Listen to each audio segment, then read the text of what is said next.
بەدڵی خۆشەوە سەرقاڵی لێکردنەوەی بەرهەمی شووتیە. محەممەد مەدحات جوتیارێکی قەزای کەلارە بۆ ئەمساڵ بەرهەمی شووتی چاندووە و بڕیاری داوە وەک هاوکاریەک تەواوی داهاتی بەرهەمەکەی پێشکەش بە خەڵکی لێقەوماوی کەرتی غەزە بکات.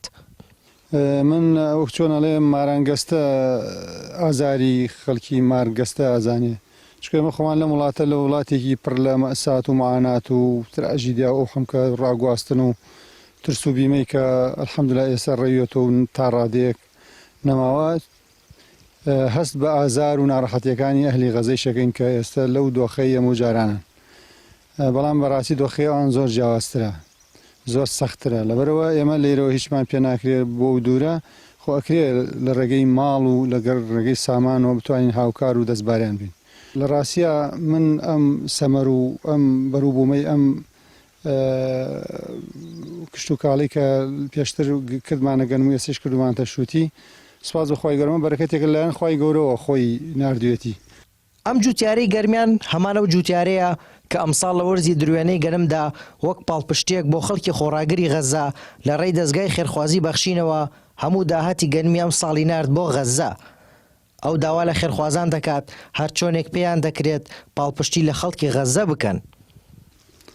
وڵی داواکاریم وەیە لە هەموو مسلمانان وەسارعوا إلى مغفرة من ربكم وجنة عرضها السماوات والأرض. بەڕاستی جێی خۆیەتی لێرە منافەسە و پێشبڕکێ بکەین لەوەی چی ئەتوانین پاڵپشت و هاوکاری ئەوان بین.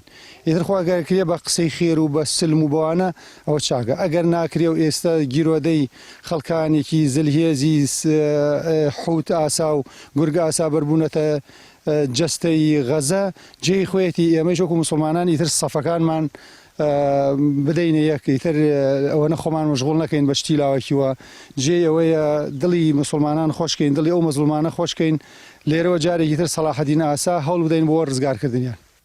زۆرن ئەو کەسانەی لە کوردستاندا بەپێی توانە دەستی هاوکاری بۆ خەڵکە لێقەوما و برسیەکەی غەزەرا دەکێشن.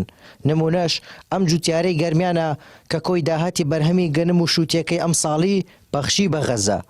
بەخشین یەکێکە لە ئاکار و ڕەوشتە جوانەکانی ئاینی پیرۆزی ئیسلام و پێغەمبەرمان درودی خۆی لەسەر بێ دەفەرموێت ماڵ بە بەخشین کەم ناکات. هارون ڕەشید، کەناڵی ئاسمانی پەیام، کەلار.